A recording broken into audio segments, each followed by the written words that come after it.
Hello दोस्तों, जैसा कि मैं आज आपके लिए आया हूँ लेकर के तारिक भाई को। और तारिक, ये बहुत मशहूर तारिक नाम है इनका। और आप बहुत ध्यान से देखिएगा। देखिए, ये हमारे इलेक्ट्रिशियन मैन है यहाँ करके। और ये आज हमसे कुछ लॉ की जानकारी लेंगे और हम इनसे कुछ इनकी इलेक्ट्रिशियन की जानकारी लेंगे। जैसा कि आज ये हमारे बड़े मसरूफियत अपना टाइम निकाल करके ये आज हमारे बीच आए हैं। तो अस्सलाम वालेकुम तारिक भाई। वालेकुम अस्सलाम वरहमतुल्लाहि खैरियत से हैं वबरकातुहू। आप? जी तो आपने अल्हम्दुलिल्लाह। जैसा भी आपका एक्सपीरियंस रहा है, जी तो मैं ये कहना चाहता हूँ, जैसा कि आप हमारे दर्शकों को बताइए कि आप जो काम करते हैं जी। वो किस पेशे का काम है और क्या काम आप करते हैं? ऐसा है कि सर मैं three phase motor winding rewinding का काम जानता हूँ। जी जी। और थ्री फेज में कोई भी हो, 15 HP, 500 HP एचपी और मतलब horse power? Horse power horse होता है, पावर। उसको बोलते हैं। जी जी। तो 500 HP, 300 HP, 200 HP। 500 एचपी जो होता है एचपी वो किस में यूज होता है? ये 500 HP जो होता है, पानी वाला जो जहाज बोर्ड होता है, समुद्र बोर्ड, अच्छा। ये उसमें अच्छा, यूज में ये जो आता है। कमरे में हमारे फैन वगैरह जो लगे होते हैं, जी। इसमें कौन सी मोटर यूज होती है, मतलब कितने एचपी? इसमें एचपी नहीं होती, इसमें आरपीएम होता है। आरपीएम जी होता है जी, मतलब? होता है ये आरपीएम। आरपीएम की फुल फॉर्म बता सकते हैं क्या होता है? आरपीएम होता है, इसका फुल फॉर्म होता है कि मतलब 450 आरपीएम अच्छा, रेटिंग पर मिनट। पर पर मिनट में 400 चक्कर राउंड करेगा। ओके। अच्छा, और कौन से एचपी की बताई आपने? ये समरसेबल वगैरह की जो होती हैं, जैसा कि आप बता सकते हैं? अच्छा, ये वाली बात है हमारे करने लायक नहीं है, पर आप इलेक्ट्रिशियन है इसलिए मैं ये बातें आपसे पूछ रहा हूँ। जी जी और वैसे तो आप जानती हैं हम पेशे से वकील हैं, और जी आप जी जो जी, हमारा बिल्कुल बिल्कुल। मतलब मुलाकात हुई और वो इस जी तरीके बात को लेकर के हुई कि आप वकालत करते हैं क्या, तभी मैंने आपको कैमरे के जी सामने जी, लेकर के आया, क्योंकि बिल्कुल आप बिल्कुल। महान जी जी शख्सियत हैं जी, और बिल्कुल। हमारे बीच आ गए हैं। तो आपका जो भी सवाल हो, फिर मैं आपसे उसका भी मैं जवाब दूंगा। जी पहले मैं आपसे आपकी बात पूछ लूं कि ये जी जितनी भी आपका जो इलेक्ट्रिशियन वाला चीज है वो जी आप कैसे, मतलब कितने जी। कितने वही आप बता रहे थे, आप प्लीज बताइए। देखिए, 500 HP तो आपको बताया मैंने, बोर्ड में काम आता है, जी बोर्डों में जी मोटर लगती जी है। जी जी। थ्री फेज जो होती है, 350 HP की जो मोटर होती है, साढ़े तीन रेलवे सौ में एच काम पी आती है। काय में? रेलवे में, अच्छा अच्छा, रेलवे जो इंजन बोगी जी होती जी। है, इंजन में लगता है वो, ओके चक्कों को नचाता है जिससे जी गाड़ी जी जी स्पीड भागती है। जी जी। ठीक है। ओपन दी। और और और कौन सी? आपकी 200 HP की मोटर जो होती है, आपकी 5 विगेटर वाले तो नहीं होते हैं। आपको ये काम मतलब कैसे, कितने साल पुराना, मतलब आपने सीखा, कब से आप कर रहे हैं, ये कुछ बताएं। जी, मैं इसको काम सीखने के लिए, मैं जब मेरी उम्र थी 2000 में, जब 8 का था, तब से मेरे को पढ़ाई वढ़ाई करने की इतना इच्छा नहीं थी। तो मैंने पढ़ाई वढ़ाई खत्म तो करके मैं इसको काम सीखने के लग गया, काम सीखने लगा हूँ। फिर मैंने 2012 में मैंने सारा काम मुकम्मल कर लिया, मतलब मैं काम सीख के एकदम कारीगर बन गया हूँ। कारीगर। तो मैं पिछले 2018 में सऊदी गया था, रियाद में। अच्छा। जी, माशाल्लाह। रियाद में 2 साल में रहा हूँ। लिख लूं कहीं एग्जाम में ना आ जाए? जी जी, बिल्कुल लिख लीजिए।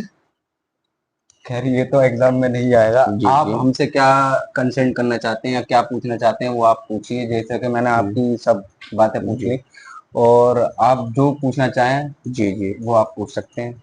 तो मैं आपसे ये पूछना चाहता हूँ, जी। आप वकील कहाँ बने? देखिए, वकील बनना और ना बनना वो तो अलग की बात है। वकील कहाँ बने का मतलब ये होता है, वकील आप कहीं भी बन सकते हैं। जी मेनली आपका क्या है, लॉ कोर्स पूरा होना चाहिए। जी, लॉ की डिग्री आपके पास पूरी होनी चाहिए। बिल्कुल। लॉ की डिग्री आपकी आप कंप्लीट है, तो आप किसी भी स्टेट में, हम्म, किसी भी बार काउंसिल ऑफ स्टेट में आप रजिस्टर्ड एज अ वकील करा सकते हैं। अच्छा तो जी। मेरा दिल्ली बार काउंसिल में जी। मेरा रजिस्ट्रेशन है। हम्म, ठीक है।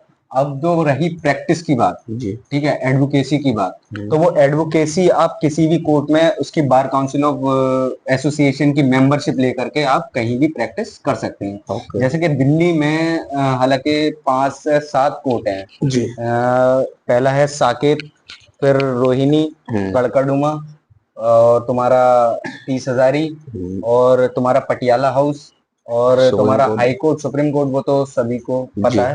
तो ये कोर्ट यहाँ पे थोड़ा सा एक्सप्लोर करने का मौका ज्यादा मिल जाता है लोगों को। अच्छा तो अच्छा लोग ज्यादातर यहीं पर कराते हैं। अच्छा। तो मैं एज अ वकील अभी दिल्ली में ही रजिस्टर्ड हुआ हूँ। आपका तो जवाब ये था। जी, तो आपको इलाहाबाद जाने की, अगर आपको मौका मिले इलाहाबाद हाई कोर्ट में, तो आप इलाहाबाद हाई कोर्ट जाकर के केस को सॉल्व कर सकते हैं कि यदि मान लो किसी केस लड़ना हुआ तो इलाहाबाद में आपकी इतनी कुछ पकड़ हो तो आप इलाहाबाद कोई केस हो तो आपको एक बार इलाहाबाद केस मिलता देखिए, है। इलाहाबाद के अंदर हाई कोर्ट है, ठीक है। वो हाई कोर्ट पूरा जुरिडिक्शन उसका यूपी का है, ठीक है। यूपी के अंदर जो भी मसला होगा, डिस्ट्रिक्ट से अगर बेल खारिज हो रही है या फिर आपको रिट पिटीशन डालनी है तो आप यूपी के इलाहाबाद हाई कोर्ट जा सकते हैं, ठीक है। ऐसा ही हर स्टेट में उसका हाई कोर्ट होता है। जैसे Delhi high court, Allahabad high court है वो यूपी का है, हरियाणा हाई कोर्ट चंडीगढ़ पंजाब का है, ठीक है। तो हर जगह के हाई कोर्ट अलग अलग है। रही बात आपकी कि आपने ये बोला कि मैं इलाहाबाद हाई कोर्ट जाकर के केस सॉल्व कर सकता हूँ या नहीं, तो उसमें एक टेस्ट आता है ऑल इंडिया बार एग्जामिनेशन का। अच्छा। ऑल इंडिया बार एग्जामिनेशन का अगर आप टेस्ट क्वालिफाई कर लेते हैं, एलिजिबल क्राइटेरिया फुलफिल करके आप उसको क्रैक करते हैं, तो आपको एक वो मिल जाता है, एक मतलब प्रेफरेंस ये होती है कि आप कहीं भी जाकर के अपना केस लड़ सकते हैं एज अ वकील। किसी का वकालतनामा वहीं के बार काउंसिल ऑफ मेंबर का बार लगा करके वकालतनामा फिर आप अपना अपियरिंग कर सकते हैं, पहली चीज। दूसरी चीज ये है कि साहब, रही केस सॉल्व करने की बात, तो मेरा जुरिडिक्शन जो लगता है जहां पे मैं काम कर सकता हूँ वो मेरा दिल्ली का है, ठीक है। अभी मैं दिल्ली के अंदर ही मैं मतलब रजिस्टर्ड हुआ हूँ, तो मैं दिल्ली के अंदर आप मतलब दिल्ली के अंदर ही काम आप देख सकते हैं। जी, अभी तो अभी मैं फिलहाल आप दिल्ली का देख सकते हैं। ऑल इंडिया बार एग्जाम अभी मेरा रह गया है जो कि दिसंबर में है, वो मैं कर लूंगा, तब मैं पूरे ऑल इंडिया में कहीं भी अपेयर हो सकता हूँ एज अ वकील। अच्छा। और बताइए आपकी क्या क्वेरी है, आप क्या पूछना चाहते हैं? तो आपने ये वकालत आप जो कर रहे हैं, जी जी जी। आप इसको इस वकालत आप करते करते आपको कई साल हो गए, आपने इस मुकाम पे आप कई साल में पहुंचे हैं? देखिए, वकालत नहीं कर रहा था मैं, अभी तक पढ़ रहा था। मतलब वही पढ़ाई कर रहे थे? तो मेरा ख्याल से मैं 2018 में मैंने मतलब लॉ ग्रेजुएशन में एडमिशन लिया था 12 के बाद ही, पर अनफॉर्चुनेटली मेरा लॉ हो नहीं पाया वहां पर, और मेरा वहां से मतलब सस्पेंशन हो गया था और मैं वहां से आप देख सकते हैं। जैसा कि मैं बिल्कुल सच बता रहा हूँ तारिक भाई के सामने, मेरा 2018 18 बीएलएलबी एएमयू से था।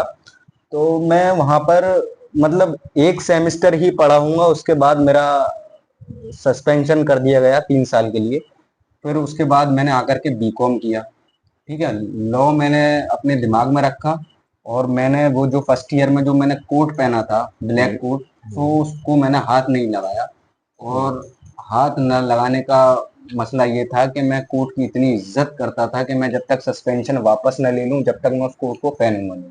बिल्कुल ठीक है। बिल्कुल, आपकी बात तो बिल्कुल सर आंखों पे। तो बीकॉम मैंने किया फिर 3 साल का, 2018 के बाद 18 तो पूरा खराब ही हो गया था, 19 20 21 में मैंने बीकॉम किया। 21 22 बीकॉम 19 20 21, हाँ, कि 21 में मेरा बीकॉम पूरा हो गया। तो 22 23 24 इसमें मैंने लॉ किया, जो कि मेरा अभी कंप्लीट हुआ है अभी 2025 में। तो अब मेरा लॉ क्या नाम है, एलएलबी अब मेरा पूरा हो चुका है, एज अ मैं पूरी डिग्री कर चुका हूँ। तो अच्छा। मुझे कम से कम नहीं है तो अगर मैं टोटल लगाए जाए तो टोटल मेरा 6 साल में मेरा पूरा सपना हो पाया ये लॉ का, जो मैंने छोड़ा नहीं था, पर मैंने करके मतलब पूरा ही करके माना मैं। अच्छा अच्छा। हाँ, और बताइए आपको क्या पूछना है?